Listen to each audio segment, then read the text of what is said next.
আমি Chandrima ঘোষকুমার, বাক্সাকাস Linton street থেকে। আমি আমুল বাংলা পেজে আবার লাইভে এসেছি। আমুল বাংলার যারা আমাকে এই সুযোগটা করে দিয়েছে তাদের সকলকে অসংখ্য ধন্যবাদ। আমি আজকে একটা রেসিপি নিয়ে এসেছি, সেটা হচ্ছে আমরা মোটামুটি সবাই সেটা বাইরে থেকে কিনেই খাই। সেটা হচ্ছে বেকড রসগোল্লা। তো এই বেকড রসগোল্লাটা করতে আমার যা যা জিনিসপত্রগুলো লাগছে, উপকরণ, আমি এটা হাফ লিটার দুধ পুরো ভালো করে ফুটিয়ে রেখে দিয়েছি। ঠিক আছে, এর মধ্যে 1 প্যাকেট আমি গুঁড়ো দুধ দিয়েছি। আর এখানে আছে কনডেন্স মিল্ক, যেটা আমার লাগবে।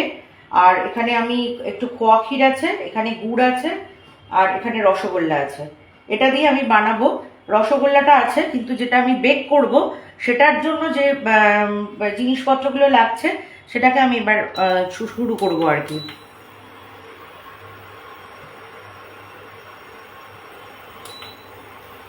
প্রথমে আমি দুধটা ঢেলে দিচ্ছি। এখানে যে দুধটা আমি ঘন করে রেখেছিলাম সেই দুধটা আমি আগে প্রথমে ঢেলে দিচ্ছি। আর যদি আমার দুধ আরো দরকার লাগে তখন আমি অ্যাড করব।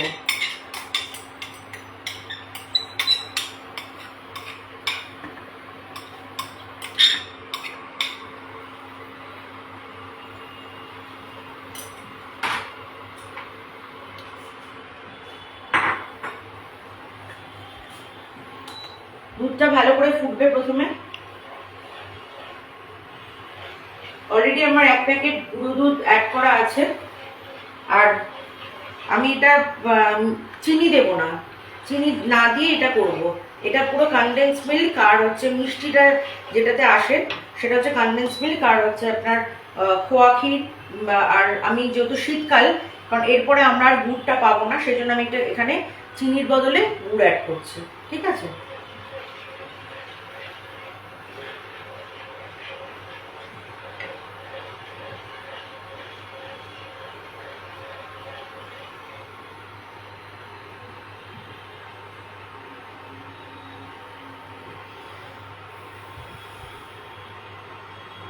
এটাকে আমাকে একটু ভালো করে ফুটিয়ে একটু কমাতে হবে। ঠিক আছে, আমি এর মধ্যে আর একটু গুঁড়ো দুধ অ্যাড করে দিচ্ছি।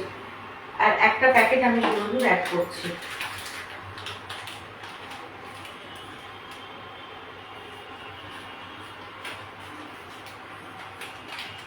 এটা অলরেডি অল্প অল্প ফুটতে শুরু করে দিয়েছে।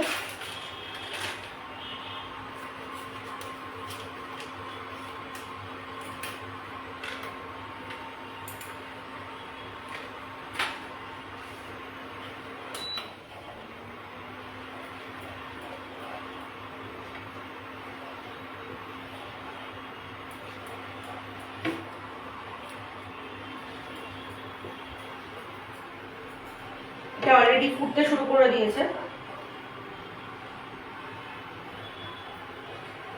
আচ্ছা, এর মধ্যে এবার আমি অ্যাড করবো একে একে সব জিনিস, মানে যেগুলো লাগবে। মোটামুটি দুধটা ঘন হয়ে গেছে। তো দুধটা ঘন যেহেতু হয়ে গেছে, এর মধ্যে আমি আমি কিছুটা তো ঘন করে রেখেছিলাম। তারপরে আমি গুঁড়ো দুধ দিলাম। গুঁড়ো দুধ দেওয়ার পরে এবার আমি দেবো কনডেন্স মিল্ক, তারপরে দেবো একটু খোয়া ক্ষীর, তারপরে লাস্টে দেবো একটু গুড়।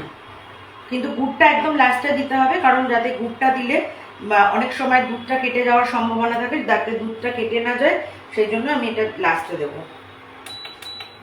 আচ্ছা, এরপরে আমি দিচ্ছি কনডেন্স মিল্ক।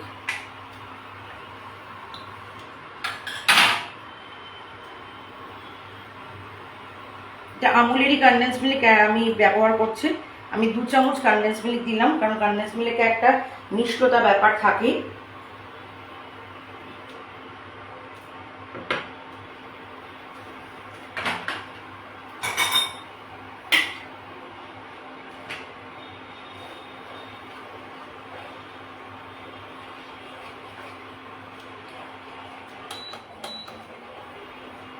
এটা কিন্তু ছেড়ে দিলে চলবে না, কন্টিনিউয়াসলি এটাকে মানে নাড়তে থাকতে হবে।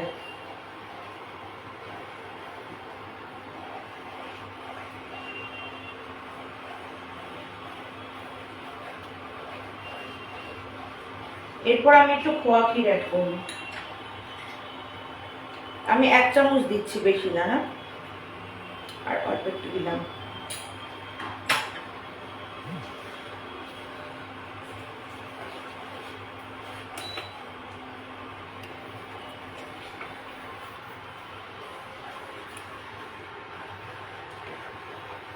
যেহেতু শীতকাল চলে যাচ্ছে, এবার অনেকটাই ঘন হয়ে এসছে, আর বেশি ঘন করব না। এবার আমি গুড় অ্যাড করব। গুড়টা যখন অ্যাড করব, যে কোনো সময় আমরা যখন যে কোনো যা কিছুতে গুড় অ্যাড করি তখন একটুখানি টেম্পারেচারটাকে কমিয়ে দিতে হয়। তো আমি এখানে টেম্পারেচারটাকে একদম কমিয়ে আর গুড়টাকে অ্যাড করব।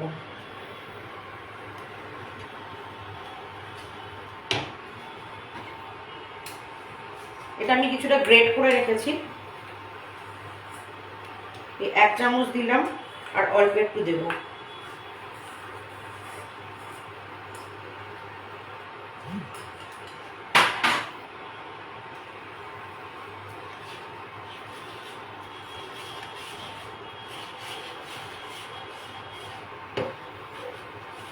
আচ্ছা, যতক্ষণ এটা হচ্ছে আমি একটু এদিকে এয়ার ফ্রায়ারটাকে গরম হতে দিচ্ছি, কারণ এটাকে একটু গরম করতে না দিলে এটা আমি এই কাজটা করতে পারবো না।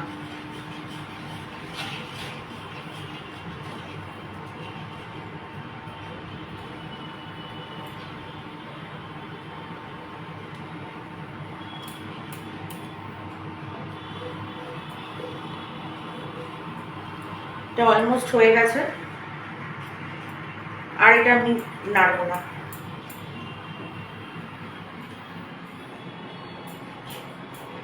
গুড়টাও মেল্ট হয়ে গেছে, এরকমই থাকবে। এবার আমি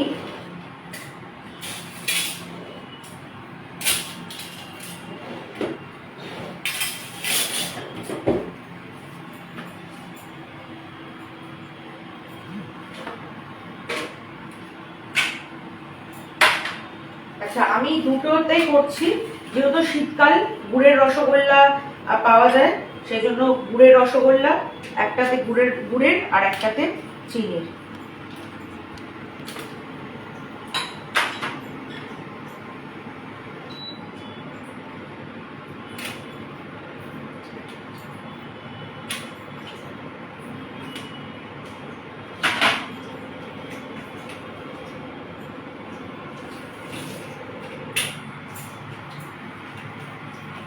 এটা খুব সুন্দর একটা টেক্সচার এসছে আর খুব ভালো একটা কালার এসছে, যেহেতু গুড় দেওয়া।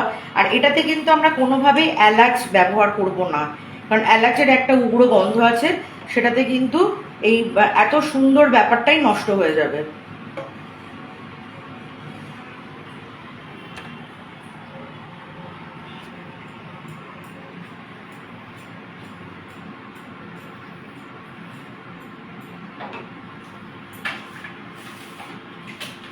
আচ্ছা, এরপরে আমি এটার উপরে এইটাকে পুরোপুরি, যেটা আমি তৈরি করলাম একটা মালাই টাইপের, তারপরে আমি বেক করব।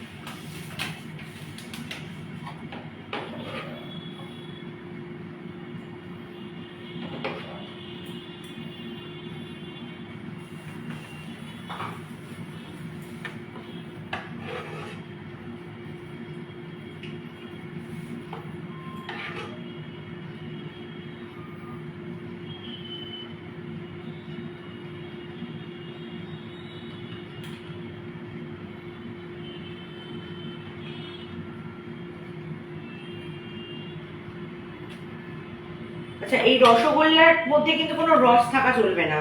হ্যাঁ, যখন আমরা করবো রসগোল্লার মধ্যে কোনো রস থাকা একদম চলবে না। এবার আমি বেক করতে দেবো।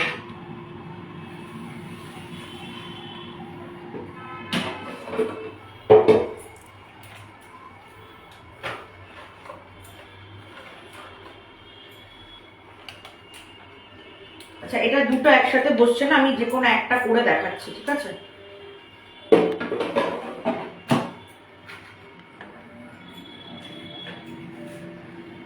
এটা মোটামুটি একটু 5 মিনিট মতন রাখলে এটা হয়ে যায়।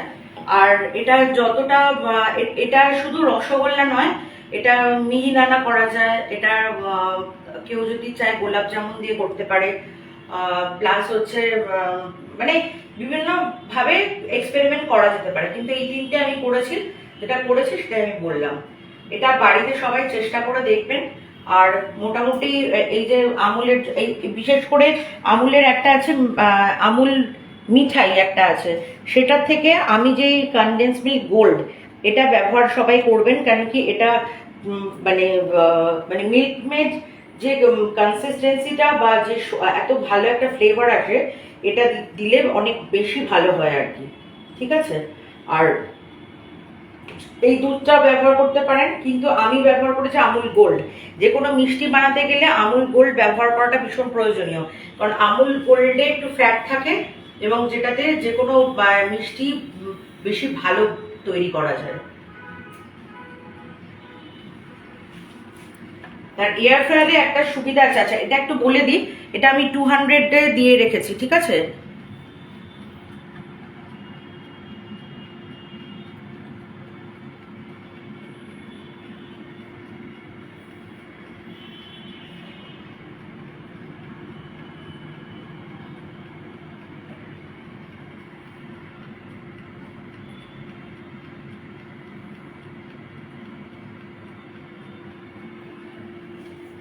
আর চিনি না দিয়ে আমার যারা এখন আমরা গুড়টা পাচ্ছি, গুড়টা অ্যাভেলেবেল, তাই আমি গুড় অ্যাড করেছি।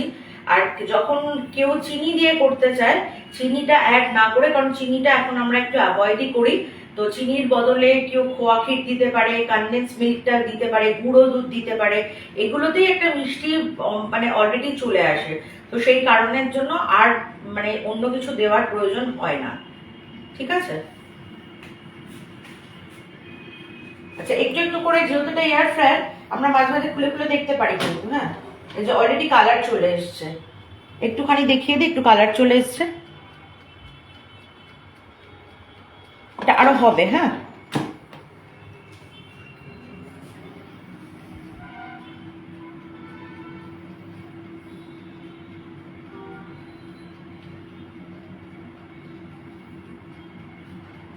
আগে তো এই বেকড ব্যাপারটা ছিল না, কিন্তু এখন যেরকম আমরা যে কোনো খাবারেরই আমরা তো পনির ইউজ করি, আমুলের আমুলের পনির দিয়ে আমরা কাবাব, এই এয়ার ফ্রায়ারটা ভীষণ ফ্রেন্ডলি, ইউজ করাটাও ভীষণ সহজ। আর হচ্ছে যে কোনো জিনিস এত ভালো হয়, বিশেষ করে যে কোনো তন্দুরি আইটেম, আমরা ভেজিটেবল করতে পারি, ভেজিটেবল তন্দুর করতে পারি, পনির করতে পারি, খুব ভালো টেস্ট হয়। অবশ্যই সেটা ম্যারিনেশনের উপরে কিছুটা নির্ভর করে, কিন্তু এয়ার ফ্রায়ারে একটা 10 মিনিটও লাগে না, মানে 10 মিনিটের মধ্যেই জিনিসটা খুব ভালো কুক হয়ে যায়। সেই জন্য কেউ যদি কারোর কাছে যদি এয়ার ফ্রায়ার থাকে, তারা চেষ্টা করে দেখবেন, খুব ভালো হয় জিনিসটা। আমি পনির করেছি, পনির কাবাব করেছি, আর সেটা মানে পনির সাসলিক, যেটা পনির ক্যাপসিকাম আরো ভেজিস দিয়ে যদি কেউ করে, টমেটো পেঁয়াজ মানে সমস্ত দিয়ে টুথপিকের মধ্যে স্টিক করে সেটাও করা যায়, সেটাও এয়ার ফ্রায়ার মানে ম্যারিনেট করে সেটা এয়ার ফ্রায়ারে দিলে খুব সুন্দর হয়। ওটা মোটামুটি 5 মিনিট লাগে, 5 মিনিটের মধ্যে, যেহেতু পনিরটা ইটসেলফ খুব নরম হয়, কিন্তু এটা যখন আমরা পনির করব তখন কখনো ফুল ফ্যাট যে পনির সেটা করব না, সেটা হচ্ছে মানে সেমি যে ফ্যাট পনির হয় সেটা দিয়ে করলে পনিরটা কখনো ভাঙে না, খুব ভালো হয় আর কি। এনিওয়ে আমি আবার একটু দেখে নিচ্ছি কতটা হয়েছে, এই যে অনেকটাই হয়ে গেছে, মানে অলমোস্ট হয়েই গেছে বলতে পারেন, আমরা এই কালারটার জন্যই অপেক্ষা করছিলাম। ঠিক আছে, আরেকটু দিয়ে রাখি, তারপর আমি এটা বার করে দেবো, দিলে আমাদের আশা করি আজকের বেকড রসগোল্লা রেডি, আর তারপরে সার্ভ করতে পারবো। সবাই এটা বাড়িতে বানিয়ে দেখো, খুব ভালো লাগবে খেতে। মানে এটা যে কোনো মানে যদি কেউ মিহিদানা করে বা হচ্ছে কেউ পান্তুয়া, যদি কেউ যারা পছন্দ করে, যারা ভাজা মিষ্টিটা পছন্দ করে, গোলাপ জামুন সেটা দিয়েও করতে পারে, সেম একদম সেম প্রসেস, শুধু জাস্ট হচ্ছে এই আগে এটা বানিয়ে নিতে হবে, মালাইটা এটা বানিয়ে নিলে তারপরে বেক করলে হয়ে যাবে। আমি এবারে এটা বার করে নিচ্ছি, ঠিক আছে, এটা হয়ে গেছে।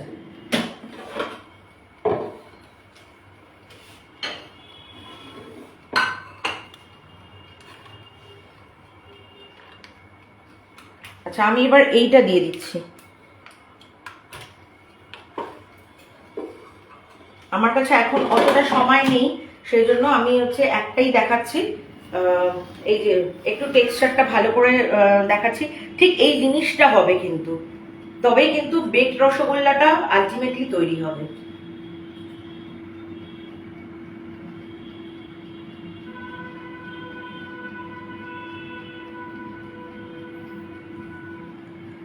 তো আজকে আমার বেকড রসগোল্লা তৈরি হয়ে গেছে।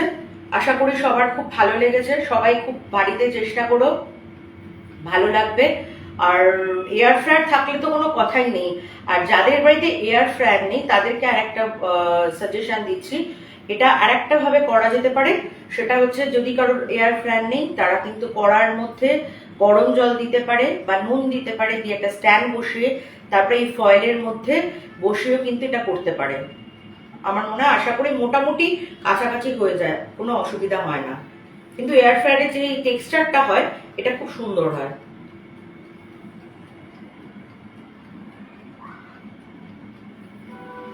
Thank you so much. আর আমি আজকে বানালাম বেকড রসগোল্লা, আর আমুলের প্রোডাক্ট দিয়ে বানিয়েছি। প্রত্যেকটা দুধটা আমুলের, কনডেন্স মিল্ক আমুলের, প্লাস হচ্ছে এখানে গুঁড়ো দুধ দিয়েছে আমুলের। তো সেই সমস্ত সংমিশ্রণে একটা সুন্দর মিষ্টি তৈরি হয়েছে। আমি গুড় দিয়েছি, যেটা বেকড রসগোল্লাটায় সবাই চিনি অ্যাড করে, আমি সেখানে চিনি দিইনি, আমি গুড় দিয়েছি, সেজন্য আলাদাই খেতে হবে। আর আশা করি সবার খুব ভালো লাগবে বাড়িতে বানিয়ে খেতে। সবাই চেষ্টা করো। Thank you so much. আর থ্যাংক ইউ আমুল বাংলা। আর সবাই ভালো থেকো, সুস্থ থেকো। Thank you.